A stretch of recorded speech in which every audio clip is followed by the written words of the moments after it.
Hello नमस्कार दोस्तों। आज यूटेरिया का बिहार दरोगा 2025 का वॉल्यूम 3 का सेट नंबर 4 की ओर चल रहे हैं दोस्तों। सेट नंबर 5 से लेकर के 15 तक हो चुका है, जिसका लिंक हमारे वीडियो का डिस्क्रिप्शन बॉक्स में दिया हुआ है। आप चाहे तो वहां से देख सकते हैं। अगर इन सभी सेट का पीडीएफ चाहिए दोस्तों तो हमारे टेलीग्राम चैनल एबीसी विद सुमन के साथ जरूर ज्वाइन करें। वहां से सारा पीडीएफ आपको मिल जाएगा। आप लोग का समय बहुत कम बचा हो दोस्तों। एग्जाम का टाइम है 18/1 है और 1/21 तारीख का दिया हुआ है 2026 में। ठीक है, 18/1 और 21/1 का, तो लगभग 10-15 दिन का समय बचा हुआ है, तो थोड़ा सा जोर से लगिए आप लोग। तो आइए दोस्तों, हम लोग सेट नंबर 4 की ओर चल रहे हैं क्वेश्चन नंबर 1 से। मेरे साथ बने रहिएगा। पापीकोंडा नेशनल पार्क किस राज्य में स्थित है? कहाँ है दोस्तों? आंध्र प्रदेश में। आंध्र प्रदेश में और भी नेशनल पार्क है दोस्तों, जैसे में राजीव गांधी राष्ट्रीय उद्यान है, राजीव गांधी राष्ट्रीय उद्यान है। एक है श्री वेंकटेश्वर राष्ट्रीय उद्यान। इन दोनों कहाँ है? आंध्र प्रदेश में स्थित है। अगर तमिलनाडु की बात करते हैं तो यहाँ पर हो जाएगा मुदुमलाई राष्ट्रीय उद्यान। और एक है दोस्तों अन्नामलाई राष्ट्रीय उद्यान। अन्नामलाई राष्ट्रीय उद्यान, दोनों को दोनों जो है तमिलनाडु में है। अगर केरल की बात करते हैं तो क्या हो जाएगा? एराविकुलम राष्ट्रीय उद्यान। एराविकुलम राष्ट्रीय उद्यान केरल में स्थित है। तो ऑप्शन नंबर 1 सही हो जाएगा। क्वेश्चन नंबर 2, निम्नलिखित में कौन सुमेलित नहीं है? नागा अर्जुन सागर परियोजना कृष्णा नदी पर स्थित है, सही है। पोलावरम परियोजना गोदावरी नदी पर स्थित है। इडुक्की परियोजना जो है पेरियार नदी पर है। दुल्हस्ती परियोजना झेलम नदी पर, ये गलत है दोस्तों। दुल्हस्ती परियोजना चेनाब नदी पर स्थित है। कहाँ? जम्मू और कश्मीर में स्थित है। तो ऑप्शन नंबर डी हो जाएगा। क्वेश्चन नंबर 3, भारत में सर्वाधिक मैंग्रोव वन किस राज्य में स्थित है? तो सर्वाधिक मैंग्रोव वन पश्चिम बंगाल में स्थित है। ऑप्शन नंबर बी हो जाएगा। भारत में मैंग्रोव वन वर्तमान में 4992 किलोमीटर स्क्वायर वर्ग में फैला हुआ है, जो कि देश के कुल भौगोलिक क्षेत्र का 0.15% है। याद रखिएगा। तो सबसे अधिक मैंग्रोव वन पश्चिम बंगाल में, दूसरा नंबर में आता है गुजरात, और तीसरा नंबर में आता है दोस्तों अंडमान निकोबार। क्वेश्चन नंबर 4, निम्नलिखित में कौन सा कथन सही है? कहता चंद्र ग्रहण प्रत्येक पूर्णिमा को होता है। पूर्णिमा को तो होता है दोस्तों, लेकिन प्रत्येक पूर्णिमा को नहीं होता है, गलत हो गया। चंद्र ग्रहण के दिन चंद्रमा पृथ्वी और सूर्य के बीच में आता है, गलत है। चंद्र ग्रहण के दिन जो है चंद्रमा बीच में नहीं आता है, बीच में पृथ्वी आता है। ठीक है, बीच में जो है पृथ्वी आता है, ये भी गलत हो गया। सूर्य ग्रहण जो है अमावस्या को होता है, ये बिल्कुल सही है। ऑप्शन नंबर सी सत्य हो जाएगा। क्वेश्चन नंबर 5, मिलान करना है। करा दोस्तों, ये जो है मेरूपी ज्वालामुखी कहाँ स्थित है? मेरूपी ज्वालामुखी इंडोनेशिया में स्थित है। एटना ज्वालामुखी इटली में। कोलिमा ज्वालामुखी मैक्सिको में। सवनकाया ज्वालामुखी पेरू में स्थित है। इस तरह से ऑप्शन नंबर 1 हो जाएगा। क्वेश्चन नंबर 6 की ओर चलते हैं दोस्तों। निम्नलिखित में कौन सुमेलित नहीं है? कथा पनामा नहर कैरेबियन सागर और प्रशांत महासागर के बीच में, सही है दोस्तों। स्वेज नहर लाल सागर और अरब सागर, गलत है दोस्तों। लाल सागर और क्या हो जाएगा? भूमध्य सागर हो जाएगा, भूमध्य सागर। अगर स्वेज नहर की बात करते हैं दोस्तों तो इसका निर्माण जो है 1869 में हुआ था। फर्डिनेंड द लेसेप्स नामक व्यक्ति ने किया था। ठीक है, इसका लंबाई 168 किलोमीटर है। तो यह लाल सागर और भूमध्य सागर के बीच में स्थित है। कील नहर की बात करते हैं तो बाल्टिक सागर और उत्तरी सागर, ये भी सही। ईरी नहर की बात करते हैं तो ईरी झील और मिशिगन झील के बीच है, ये भी सही है। ऑप्शन नंबर बी गलत था दोस्तों। क्वेश्चन नंबर 7, निम्नलिखित में कौन सा सही सुमेलित नहीं है? बताइएगा। जायरे नदी या विषुवत रेखा को 2 बार काटती है, सही है।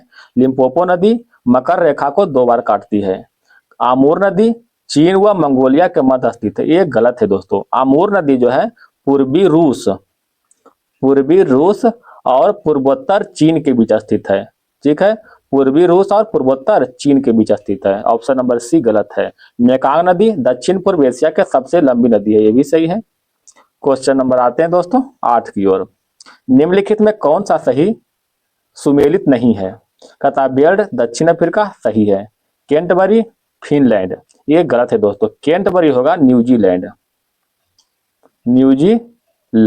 ठीक है, ना कि फिनलैंड।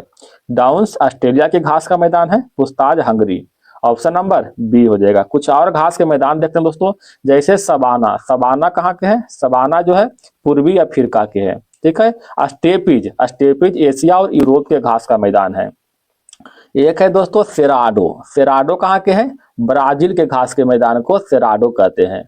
पटाना, पटाना जो है श्रीलंका के घास का मैदान है, पटाना। क्वेश्चन नंबर 9, संविधान हत्या दिवस जो है किस तिथि को मनाते हैं?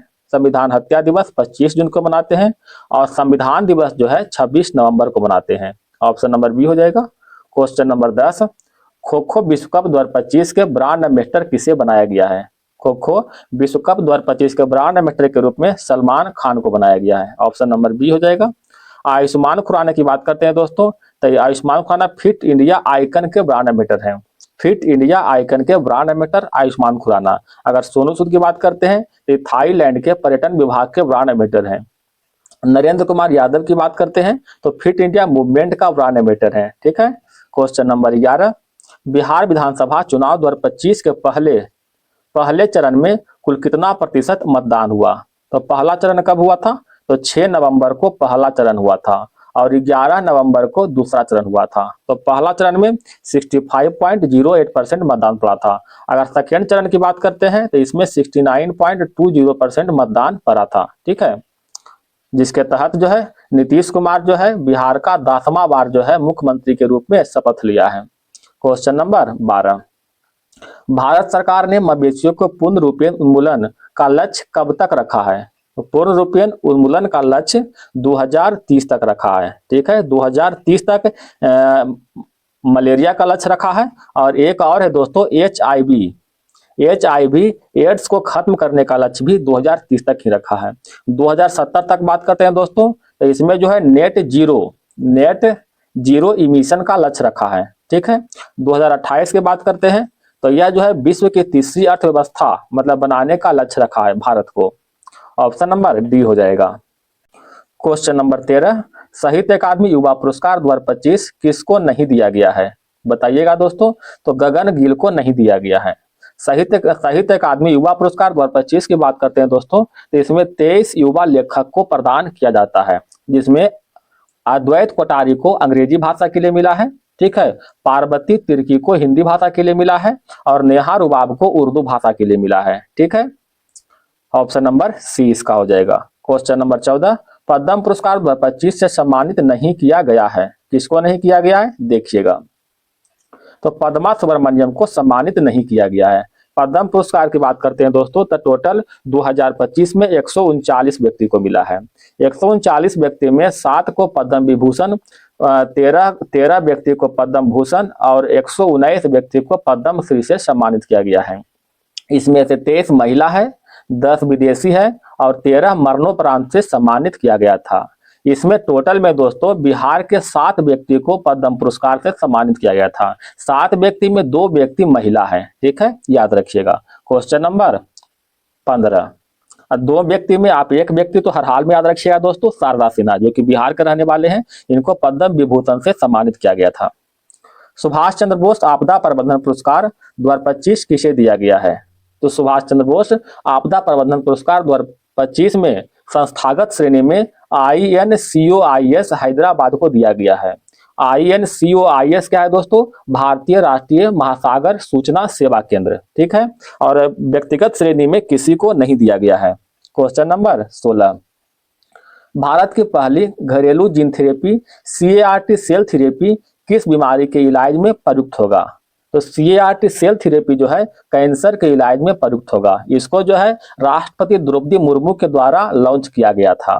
क्वेश्चन नंबर 17, RBI के नए डिप्टी गवर्नर कौन नियुक्त हुए हैं? RBI के नए डिप्टी गवर्नर के रूप में शिरीष चंद्र मुर्मू को नियुक्त किए गए हैं। अगर RBI की बात करते हैं दोस्तों, तो इसका स्थापना 1935 में हिल्टन यंग कमीशन के सिफारिश पर हुआ था। 1949 में इसका राष्ट्रीयकरण हुआ था दोस्तों, और इसका प्रथम गवर्नर जनरल के रूप में सर ओसबॉर्न स्मिथ को नियुक्त किया गया था। अगर प्रथम भारतीय गवर्नर जनरल की बात करते हैं तो कौन हो जाएगा? CD देशमुख। क्वेश्चन नंबर 18 की ओर आते हैं दोस्तों। एशिया कप 2025 में भारत ने किस देश को हराकर खिताब अपने नाम किया है? बताइएगा दोस्तों। तो एशिया कप 2025 में भारत ने पाकिस्तान को 5 विकेट से हराकर यह खिताब जो है अपने नाम किया था। निम्नलिखित में सुगम यात्रा का आयोजन किस मंत्रालय के द्वारा प्रारंभ किया गया है? सुगम यात्रा का आयोजन सामाजिक न्याय और अधिकारिता मंत्रालय के द्वारा प्रारंभ किया गया है। क्वेश्चन नंबर 20, 2020 की तुलना में 2023 में भारत वनावरण में कितनी वृद्धि हुई है? तो 2021 की तुलना में 2023 में 156 किलोमीटर स्क्वायर वर्ग 156 वर्ग किलोमीटर स्क्वायर वृद्धि हुआ है। ठीक है। क्वेश्चन नंबर 21, पीएम अजय योजना का प्राथमिक उद्देश्य क्या है? पीएम अजय योजना का प्राथमिक उद्देश्य एससी समुदाय के बीच गरीबी कम करना। ऑप्शन नंबर 1 हो जाएगा। क्वेश्चन नंबर 22, एशिया में सर्वाधिक रामसर साइट किस देश में है? एशिया में सर्वाधिक रामसर साइट भारत में स्थित है। ठीक है। आर्द्र भूमि दिवस कब मनाते हैं दोस्तों? 2 फरवरी को मनाते हैं। ठीक है। वर्तमान भारत में हम दिसंबर 2025 के डेटा के अनुसार बात करते हैं। कितना रामसर साइट है? तो रामसर साइट की संख्या 96 हो चुका है, जिसमें 2 स्थल को दिसंबर में जोड़ा गया। 2 स्थल कौन कौन है दोस्तों? एक है सीलीसेड़ झील, नाम ध्यान रखिएगा, नया नया नाम है दोस्तों, सीलीसेड़ झील। और एक है दोस्तों कोपरा जलाशय। कोपरा जलाशय, सीलीसेड़ झील जो है राजस्थान में स्थित है, राजस्थान में, और कोपरा जलाशय छत्तीसगढ़ में स्थित है। ये दोनों को दिसंबर 2024 में जो है रामसर साइट का दर्जा दिया है। बताइएगा दोस्तों, पहला रामसर साइट्स कौन है? तो चिल्का झील जो कि उड़ीसा में स्थित है। सबसे बड़ा रामसर साइट्स कौन सा है? सुंदरबन पश्चिम बंगाल में है। और सबसे छोटा रामसर साइट्स की बात करते हैं तो कौन सा हो जाएगा? बताइएगा। रेणुका झील। क्वेश्चन नंबर 23, त्राल वन्य अभ्यारण्य कहाँ स्थित है? त्राल वन्य अभ्यारण्य जम्मू कश्मीर में। ऑप्शन नंबर डी हो जाएगा। क्वेश्चन नंबर 24, कहता कौन सही सुमेलित नहीं है? नोमैडिक एलिफेंट 2025 भारत और मंगोलिया के बीच, डस्टलिक भारत और उज्बेकिस्तान के बीच, धर्म गार्जियन भारत और अमेरिका के बीच। गलत है दोस्तों, भारत और जापान के बीच होता है धर्म गार्जियन। बरून भारत और फ्रांस के बीच। Option number C. Question number 25, global fire power index में भारत का स्थान कौन सा है? तो भारत का स्थान चौथा स्थान है। ऑप्शन नंबर बी हो जाएगा। इसमें प्रथम स्थान किसका है दोस्तों? अमेरिका का है। क्वेश्चन नंबर 26, हाल ही में नीरज चोपड़ा को भारतीय सेना ने कौन सी मानद उपाधि प्रदान की है? तो मानद उपाधि से लेफ्टिनेंट कर्नल यानी लेफ्टिनेंट कर्नल की मानद उपाधि से सम्मानित किया गया है नीरज चोपड़ा को। क्वेश्चन नंबर 27, FIH 2026 पुरुष हॉकी विश्व कप का आयोजन कहाँ किया गया है? FIH 2026 में पुरुष हॉकी विश्व कप का आयोजन जो है नीदरलैंड और बेल्जियम संयुक्त रूप से करेगा। ऑप्शन नंबर सी हो जाएगा। क्वेश्चन नंबर 28 में करा है दोस्तों कि 38वें राष्ट्रीय खेल 2025 में सर्वाधिक स्वर्ण पदक किसने जीता है? तो सर्वाधिक स्वर्ण पदक सर्विसेज ने जीता है। कितना जीता है दोस्तों? टोटल 125 पदक जीता है, जिसमें 68 स्वर्ण है, 68 स्वर्ण, 26 रजत और 27 कांस्य पदक जीता है। अच्छा, 38वें राष्ट्रीय खेल 2025 का आयोजन कहाँ हुआ था? उत्तराखंड में इसका आयोजन हुआ था। उत्तराखंड में इसका आयोजन हुआ था। क्वेश्चन नंबर 29, मौलिक अधिकार को लागू करने की शक्ति किसके पास है? मौलिक अधिकार को लागू करने का शक्ति उच्चतम न्यायालय या फिर उच्च न्यायालय के पास है। ऑप्शन नंबर डी हो जाएगा दोस्तों। मौलिक अधिकार की बात करते हैं तो भारतीय संविधान का भाग 3 और अनुच्छेद 12 से लेकर के 35 तक वर्णन किया गया है। मौलिक अधिकार अमेरिका के संविधान से लिया गया है। अगर संसद की बात करते हैं दोस्तों तो इसका संबंध अनुच्छेद 79 से है। ठीक है। भारत के राष्ट्रपति होगा अनुच्छेद 52 के तहत, कार्यपालिका शक्ति निहित राष्ट्रपति में है अनुच्छेद 53 के तहत, राष्ट्रपति का चुनाव होगा अनुच्छेद 54 के तहत, पुनर्निर्वाचन होगा अनुच्छेद 57 के तहत। बताइएगा दोस्तों, उच्चतम न्यायालय के न्यायाधीश की नियुक्ति किस अनुच्छेद के तहत होता है? तो अनुच्छेद 124 के 2 के तहत होता है। राज्यपाल का नियुक्ति अनुच्छेद 155 के तहत होता है। क्वेश्चन नंबर आते हैं दोस्तों 30 की ओर। पृथक निर्वाचन प्रणाली किस अधिनियम में पेश की गई थी? पृथक निर्वाचन प्रणाली भारत परिषद अधिनियम 1909 के तहत पेश किया गया है। ठीक है, भारत परिषद अधिनियम 1909 के तहत जो है मुसलमानों को अलग निर्वाचन व्यवस्था का प्रावधान भी किया गया है। इसे मार्लो मिंटो सुधार के नाम से भी जानते हैं। क्वेश्चन नंबर 31, संसद के किसी भी सदन की बैठक के लिए आवश्यक कोरम क्या होना चाहिए? तो आवश्यक कोरम के रूप में कुल सदस्य का 10वां भाग, ऑप्शन नंबर बी हो जाएगा। क्वेश्चन नंबर 32, किस संविधान संशोधन अधिनियम द्वारा डोगरी को राजभाषा का दर्जा दिया गया है? तो डोगरी को राजभाषा के रूप में 92वां संविधान संशोधन 2003 के तहत दर्जा दिया गया है। ठीक है, 92वां संविधान संशोधन 2003 के तहत बोडो, डोगरी, मैथिली और संथाली भाषा को दर्जा दिया गया है। ठीक है, बोडो, डोगरी, मैथिली और संथाली भाषा को दर्जा दिया गया है। 21वां संविधान संशोधन 1967 के द्वारा जो है सिंधी भाषा को दर्जा दिया गया है। ठीक है, 71वां संविधान संशोधन 1992 के द्वारा जो है 1992 के द्वारा नेपाली, मणिपुरी और कोंकणी भाषा को दर्जा दिया गया है। ठीक है, कोंकणी भाषा को दर्जा दिया गया है। वर्तमान में जो है मान्यता प्राप्त 8वीं अनुसूची के तहत 22 भाषा है। ठीक है, अगर मूल संविधान में पूछे तब मूल संविधान में 14 भाषा थी, वर्तमान में कितना है? 8 भाषा है। इसमें 8 को जुटा है, 8 अभी लिखे हैं दोस्तों, 1 2 3 4 5 6 7 और 8। ठीक है, तो 8 जुड़ करके 22 हो गया है। 42वां संविधान संशोधन कब हुआ था दोस्तों? 1976 में हुआ था। 44वां 1978 में हुआ था। क्वेश्चन नंबर 33, तो इसका तो ऑप्शन नंबर 1 हो जाएगा। नियंत्रक महालेखा परीक्षक का पद का प्रावधान किस अनुच्छेद में है? बताइएगा। नियंत्रक महालेखा परीक्षक का पद के प्रावधान जो है संविधान के अनुच्छेद 148 में वर्णन किया गया है। और महान न्यायवादी का प्रावधान अनुच्छेद 76 में है। अनुच्छेद 324 में दोस्तों निर्वाचन आयोग को प्रावधान किया गया है, निर्वाचन आयोग या फिर चुनाव आयोग। अनुच्छेद 153 में क्या होगा? प्रत्येक राज्यों में एक राज्यपाल की नियुक्ति। ठीक है, यानी प्रत्येक राज्य में एक राज्यपाल होगा अनुच्छेद 153 के तहत। क्वेश्चन नंबर 34, 11वीं अनुसूची में कितने विषय का उल्लेख किया गया है? 11वीं अनुसूची की बात करते हैं दोस्तों, तो इसको जो है 73वां संविधान संशोधन 1992 के द्वारा जोड़ा गया है। इसमें 29 विषय को शामिल किया गया है। इसका संबंध किससे है दोस्तों? पंचायती राज से है। अगर 12वीं अनुसूची की बात करते हैं तो इसको 74वां संविधान संशोधन 1993 के द्वारा जोड़ा गया है। इसमें टोटल 18 विषय को सम्मिलित किया गया है। ऑप्शन नंबर बी हो जाएगा।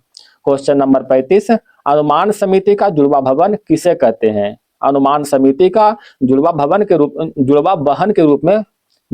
है दोस्तों, थोड़ा बोलने में मिस्टेक कर दिए। जुड़वा बहन के रूप में लोकलेखा समिति को कहते हैं। लोकलेखा समिति की बात करते हैं दोस्तों, इसमें टोटल 22 सदस्य होते हैं। 15 लोकसभा से और 7 जो है राज्यसभा से नियुक्त होते हैं। ठीक है, इन सदस्यों का कार्यकाल मात्र 1 वर्ष का होता है। ठीक है, अगर प्राकलन समिति की बात करते हैं दोस्तों, तो इसमें टोटल 30 सदस्य होते हैं और टोटल के टोटल जो है लोकसभा का ही होते हैं। ठीक है, लोकसभा से होते हैं। क्वेश्चन नंबर 36, विश्व का प्रथम लिखित संविधान किस देश का है? किसका है दोस्तों?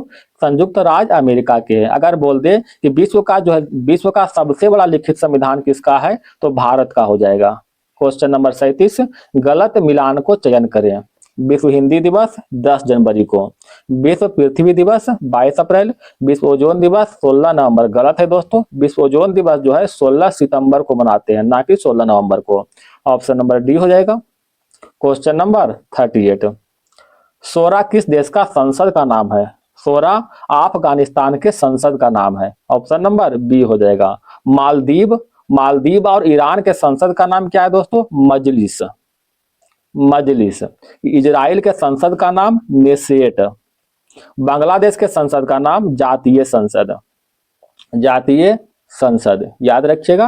क्वेश्चन नंबर 39, चार मीनार का निर्माण किसने करवाया था? चार मीनार का निर्माण कुली कुतुब शाह ने करवाया था। ऑप्शन नंबर सी हो जाएगा दोस्तों।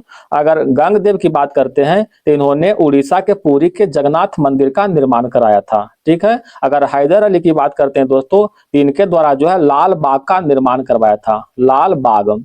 अगर महाराणा प्रताप की बात करते हैं दोस्तों, तो इसके द्वारा हवा महल का निर्माण करवाया गया था, हवा महल को निर्माण किया था। ठीक है, क्वेश्चन नंबर 40, किनके समाधि स्थल को किसान घाट कहा जाता है? किसान घाट चौधरी चरण सिंह को समाधि के स्थल को कहते हैं। ठीक है। गुलजारी लाल नंदा की बात करते हैं तो इनका समाधि स्थल को नारायण घाट कहते हैं, नारायण घाट। ठीक है।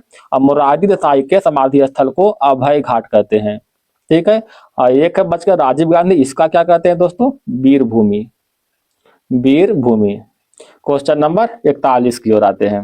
दोस्तों अगर वीडियो पसंद आए दोस्तों तो आपसे विनम्र निवेदन है कि कम से कम एक लाइक जरूर करें। आपका एक लाइक हमारे लिए मोटिवेशन की तरह है दोस्तों, तो एक लाइक आप जरूर कीजिएगा। क्वेश्चन नंबर 41, राष्ट्रीय खेल दिवस कब मनाया जाता है? राष्ट्रीय खेल दिवस 29 अगस्त को मनाते हैं। अगर 24 अप्रैल की बात करते हैं दोस्तों तो राष्ट्रीय पंचायती राज दिवस, राष्ट्रीय पंचायती राज दिवस।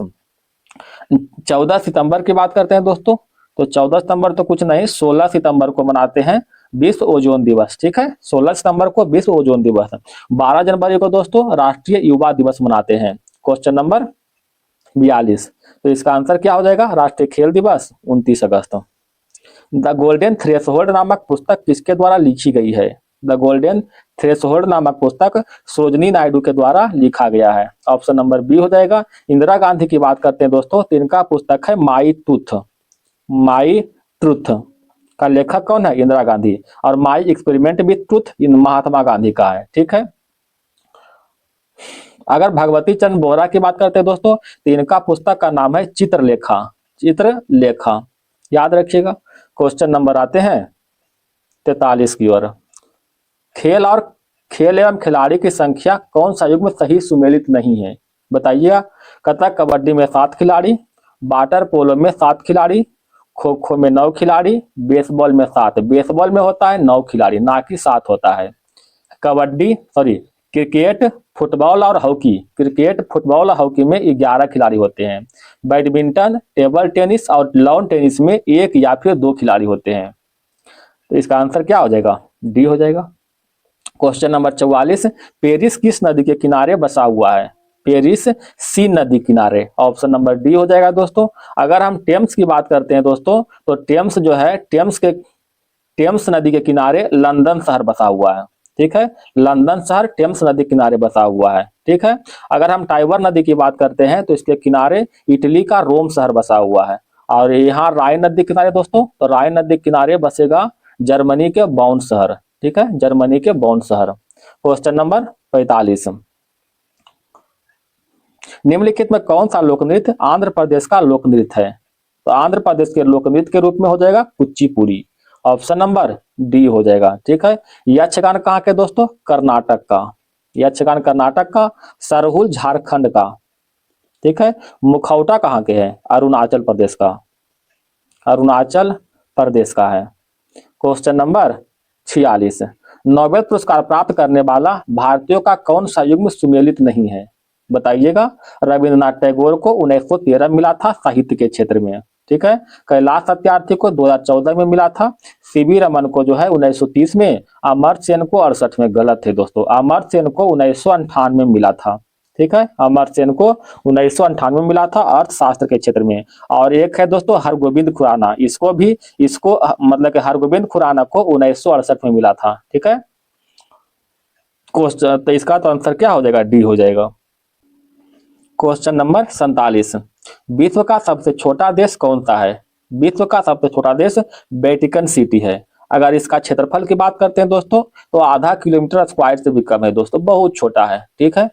0.44 वर्ग किलोमीटर। सोचो कितना होगा दोस्तों, इसमें से एक गांव भी नहीं आएगा। ठीक है। इसके बाद कौन छोटा में है? इसके बाद छोटा में आता है मोनाको शहर, जिसका क्षेत्रफल 2.02 किलोमीटर स्क्वायर का है बस। इसके बाद आता है दोस्तों नौरू, इसका क्षेत्रफल है मात्र 21 किलोमीटर स्क्वायर का ही क्षेत्रफल है नौरू का। तो सबसे छोटा में वेटिकन सिटी। यूरोप का मरीज किसे कहा जाता है? यूरोप का मरीज तुर्की को कहते हैं। ऑप्शन नंबर बी हो जाएगा।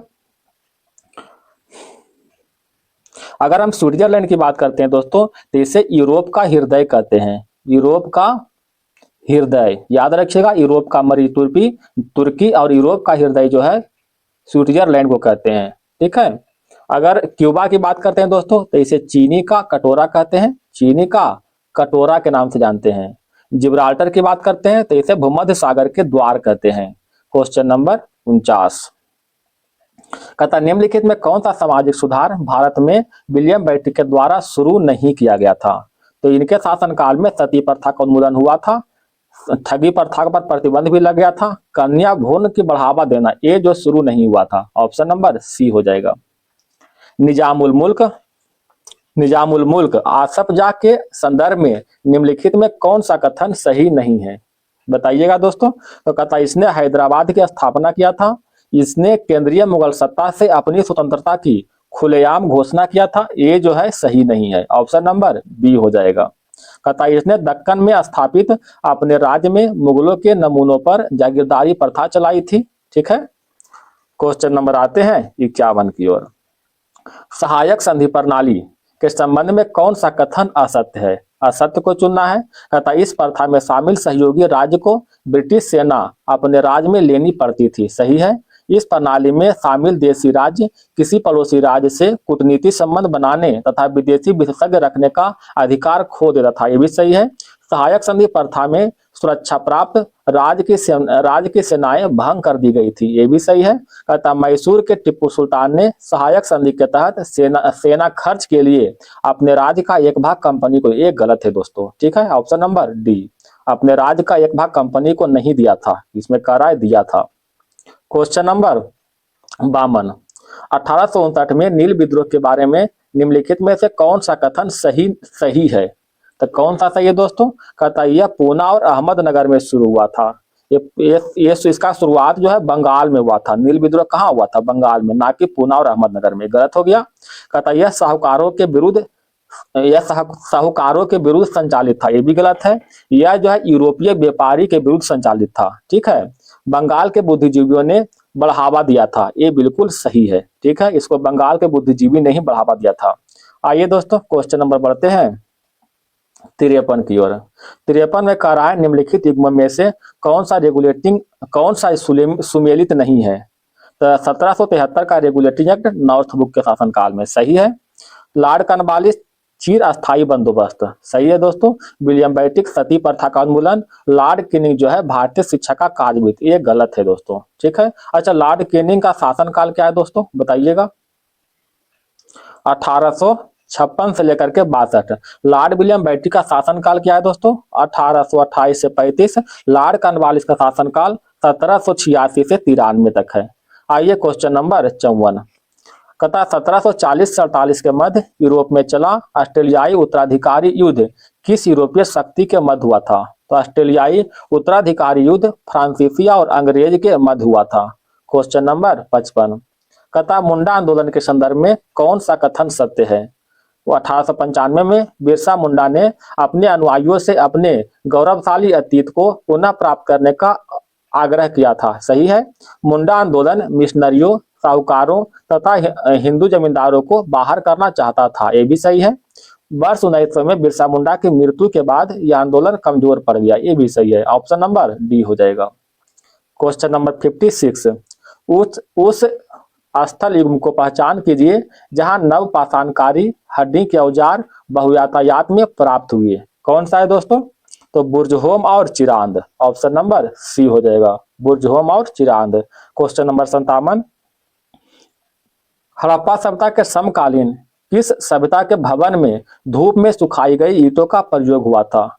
किसमें हुआ था दोस्तों? तो मिस्र की सभ्यता में। ऑप्शन नंबर बी हो जाएगा। मिस्र की सभ्यता का विकास नील नदी के किनारे हुआ था। Question number 58। कता सातवाहन पूर्व बस्तियों का अस्तित्व दक्कन के अनेक स्थलों पर पाए जाने वाले निम्नलिखित में किस प्रकार के मृदभांड से प्रमाणित होता था? किससे होता? तो लाल गेरुआ मृदभांड, काले लाल मृदभांड, गेरुआ लेपित चित्रित मृदभांड, ये सभी से होता था। ठीक है, ऑप्शन नंबर डी हो जाएगा। भारतीय मंदिरों में भव्य गोपुरम को जोड़ने का श्रेय निम्नलिखित में किस शासक को दिया जाता है? किसको देते हैं दोस्तों? कृष्णदेव राय को। कृष्णदेव राय की बात करते हैं दोस्तों, तो यह विजयनगर के जो है महान शासक थे। ठीक है, इनका संबंध जो था तुलु वंश था। इनके द्वारा कुछ ग्रंथ लिखा गया था दोस्तों, जैसे मुक्ता माल्याद और एक था जाम्बती कल्याणम। Question number 60। सुल्तान गयासुद्दीन आजम शाह के संबंध में कौन सा कथन सत्य नहीं है? बताइएगा। कहता फारसी शायर हाफिज उसका घनिष्ठ मित्र था, सही है। उसने चीनियों के साथ कटु संबंध था, ये गलत है दोस्तों, ऑप्शन नंबर बी हो जाएगा। क्वेश्चन नंबर 61, एक वित्तीय प्रपत्र को मूल प्रतिभूति कहा जाता है यदि वह खाली स्थान की देयता प्रदर्शित करता है। यदि वह भारत सरकार की देयता प्रदर्शित करेगा तो उसे जो है मूल प्रतिभूति कहा जाएगा। क्वेश्चन नंबर आते हैं दोस्तों 62 की ओर। सर्विस सहकारी समिति का अभिप्राय है, सर्विस सहकारी समिति का अभिप्राय विपणन समिति से है, ऑप्शन नंबर सी हो जाएगा। लाभ अलाभ स्थिति का उत्पादन एक वह उत्पादन होता है जिसमें उत्पादक कुल लागत की वसूली कर सकता है। ठीक है। क्वेश्चन नंबर 64, कौन सा अप्रत्यक्ष कर का उदाहरण नहीं है? अप्रत्यक्ष कर का उदाहरण नहीं है मतलब प्रत्यक्ष कर है, तो सीमा शुल्क, बिक्री शुल्क और उत्पादन शुल्क ये सभी अप्रत्यक्ष कर है। व्यय कर जो है प्रत्यक्ष कर है, ऑप्शन नंबर डी हो जाएगा। अवमूल्यन का प्रमुख लक्ष्य होता है, अवमूल्यन का प्रमुख लक्ष्य निर्यात को बढ़ावा देना, ऑप्शन नंबर बी हो जाएगा। निम्नलिखित में कौन पटना के प्रथम अंग्रेज मजिस्ट्रेट थे? पटना के प्रथम अंग्रेज मजिस्ट्रेट के रूप में चार्ल्स ग्रांड थे, ऑप्शन नंबर एक। क्वेश्चन नंबर 67, निम्नलिखित में कौन सा कथन सही है? सही कथन चुनना है। कहता प्रियांश लघुत्तम स्वजीवी कोशिकाएं हैं, बताइएगा दोस्तों, ये गलत है। ठीक है। माइकोप्लाज्मा की कोशिका भित्ति अमीनो शर्करा की बनी होती है, ये भी गलत है। विषाणु एकल तंतु आरएनए अणु के अणु से बने होते हैं, बिल्कुल सही है दोस्तों। एक मिनट, सॉरी भाग गया, ऑप्शन नंबर सी जो है सही है। ठीक है। क्वेश्चन नंबर आते हैं 68 की ओर। निम्नलिखित में कौन सा कथन सत्य है? दाब अदिश राशि है, ये बिल्कुल सही है। कार्य का विमेय सूत्र ml स्क्वायर टी इनवर्स 2 होता है, ये भी सही है। विस्थापन धनात्मक ऋणात्मक और विस्थापन जो है धनात्मक और ऋणात्मक हो सकता है परंतु शून्य नहीं हो सकता, गलत है दोस्तों। विस्थापन जो है धनात्मक ऋणात्मक और शून्य भी हो सकता है। ठीक है। समतल कोण का एसआई मात्रक अस्टेरेडियन, गलत है। समतल कोण का एसआई मात्रक रेडियन होता है, ठीक है, रेडियन, जबकि घन कोण का एसआई मात्रक अस्टेरेडियन होता है। तो एक और दो सही है, ऑप्शन नंबर डी हो जाएगा। क्वेश्चन नंबर 69, घर्षण बल के अधीन किया गया कार्य होता है, घर्षण बल के अधीन किया गया कार्य ऋणात्मक होता है, याद रखिएगा। क्वेश्चन नंबर 70, भू-अस्थायी उपग्रह के संबंध में कौन सा कथन सत्य नहीं है? सत्य नहीं है पहचानना है। कहता यह पश्चिम से पूरब की ओर पृथ्वी की परिक्रमा करता है, सही है। इसका परिक्रमण काल पृथ्वी के परिक्रमण काल के बराबर होता है, ये भी सही है। इसका कक्षीय वेग 8 किलोमीटर प्रति सेकंड होता है, ये गलत है दोस्तों। इसका कक्षीय वेग जो होता है 3.1 किलोमीटर प्रति सेकंड होता है, जबकि अगर 8 किलोमीटर प्रति सेकंड की बात करते हैं दोस्तों तो पृथ्वी के तल के अति निकट चक्कर लगाने वाले उपग्रह की कक्षीय चाल होता है 8 किलोमीटर प्रति सेकंड। ठीक है। यह उपग्रह पृथ्वी के तल से लगभग 36,000 किलोमीटर की ऊंचाई पर रहकर पृथ्वी की परिक्रमा करता है, यह भी सही है। ऑप्शन नंबर सी गलत है। क्वेश्चन नंबर 71, निम्नलिखित में कौन सा कथन सत्य है? बताइएगा दोस्तों। कहता एक विद्युत धारा दूसरी विद्युत धारा पर बल लगाती है, इसकी खोज अलेसांड्रो वोल्टा ने किया था। अलेसांड्रो वोल्टा ने नहीं किया था दोस्तों, आंद्रे मैरी एम्पियर ने किया था। ठीक है, आंद्रे लिख देते हैं दोस्तों, आंद्रे मैरी एम्पियर ने किया था, एम्पियर ने किया था। ठीक है, ये तो गलत हो गया। कहता है जब समानांतर चालक में एक ही दिशा में विद्युत धारा प्रवाहित होती है तो दोनों के बीच आकर्षण बल होता है, ये सही है। अच्छा, ऑप्शन नंबर 3 करा दोस्तों कि जब समानांतर चालक में एक दूसरे के विपरीत दिशा में विद्युत धारा प्रवाहित होती है तो उसके बीच प्रतिकर्षण बल लगता है, ये भी सही है। अतः ऑप्शन नंबर बी 2 और 3 सही होगा। क्वेश्चन नंबर 72, सरल सूक्ष्मदर्शी का आवर्धन क्षमता क्या होती है? तो आवर्धन क्षमता बराबर यानी m बराबर 1 + d/f, ऑप्शन नंबर 1 हो जाएगा। क्वेश्चन नंबर 73, एक तीक्ष्ण वृत्ताकार पथ पर तीव्र गति से जाता हुआ 4 पहियों वाला वाहन के संबंध में निम्नलिखित में से कौन सा कथन सत्य नहीं है? कहता बाहरी पहियों पर उल्टेगा, ये गलत है। ठीक है। अंदर की तरफ फिसलेगा, ये भी गलत है। अंदर की पहियों पर उल्टेगा, ये बिल्कुल सही है। ठीक है। बाहर की तरफ फिसलेगा, ये भी सही है। अतः 3 और 4 सही है। ऑप्शन नंबर क्या हो जाएगा? ऑप्शन कहीं छुटा दोस्तों, 2 4 यहाँ भी दिया, देखो 2 4 यहाँ भी दिया, कोई ऑप्शन नंबर ले लिया करो, 3 4 कर देते हैं किसी को, ऑप्शन नंबर बी मार देते हैं। ठीक है। हालांकि इसमें आंसर कौन सा दिया हुआ थोड़ा देख लेते हैं दोस्तों। अच्छा, मिस्टेक कर दिया, कहता कौन सा कथन गलत है, गलत करा दोस्तों, मिस्टेक कर दिए तो 1 और 2 गलत है, ऑप्शन नंबर 1 हो जाएगा, ठीक है, गलत करा था। क्वेश्चन नंबर आते हैं 74 की ओर। निम्नलिखित में से कौन सी प्रक्रिया है जिसके द्वारा कोई वस्तु कुछ रंगों के प्रकाश को अवशोषित करती है और दूसरे को परावर्तित करती है? कौन सा हो जाएगा? परावर्तन। क्वेश्चन नंबर 75, वर्णांधता और हीमोफीलिया किस प्रकार की अनुवांशिक बीमारी है? वर्णांधता और हीमोफीलिया के बारे में करा दोस्तों, कहता गुणसूत्र संख्या 13 21 में उत्पन्न परिवर्तन के कारण उत्पन्न होता है। ये गलत है दोस्तों, कौन सा हो जाएगा इसका आंसर? एक्स लिंग संलग्न अप्रभावी रोग और विकार, ऑप्शन नंबर सी हो जाएगा। क्वेश्चन नंबर 76, उबलते जल की तुलना में उसिताप की भाप प्रायः अधिक गंभीर जलन देता है, इसका कारण क्या है? इसका कारण वाष्पन की गुप्त ऊष्मा, ऑप्शन नंबर 1 हो जाएगा। क्वेश्चन नंबर 77, ऊंचाई के जगहों पर पानी 100 डिग्री सेल्सियस के नीचे के तापमान पर क्यों उबलता है? बताइएगा। क्योंकि वायुमंडलीय दबाव कम हो जाता है, अतः उबलने की बिंदु नीचे आ जाता है, ऑप्शन नंबर 1 हो जाएगा। क्वेश्चन नंबर 78, रासायनिक तत्वों के अणु के संदर्भ में चुंबकीय क्वांटम संख्या का संबंध है। चुंबकीय क्वांटम संख्या का संबंध अभिविन्यास से है। क्वेश्चन नंबर 79, सही कथन का चयन कीजिए। आवर्त में बाएं से दाएं जाने पर संयोजी इलेक्ट्रॉनों की संख्या बढ़ती है। तथा आवर्त में बाएं से दाएं जाने पर संयोजी इलेक्ट्रॉनों की संख्या बढ़ती है, बिल्कुल सही है।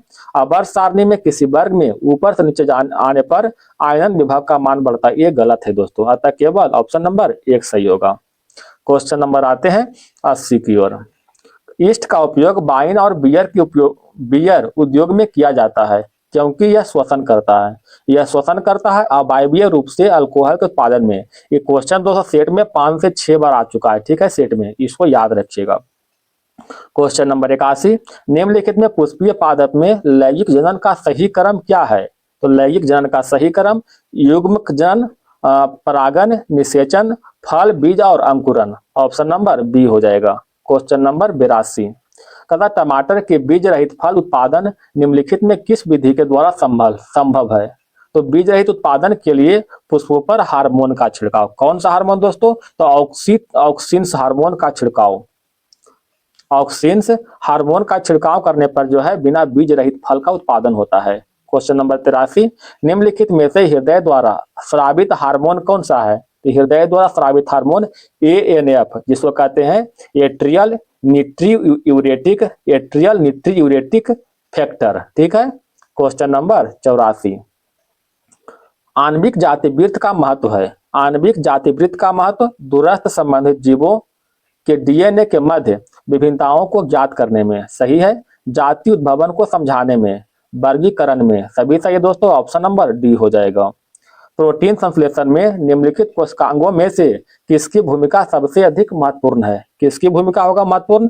तो अंतःपरदवी जालिका और राइबोसोम, ऑप्शन नंबर बी हो जाएगा दोस्तों, राइबोसोम, जहां प्रोटीन का संश्लेषण भी होता है, ठीक है।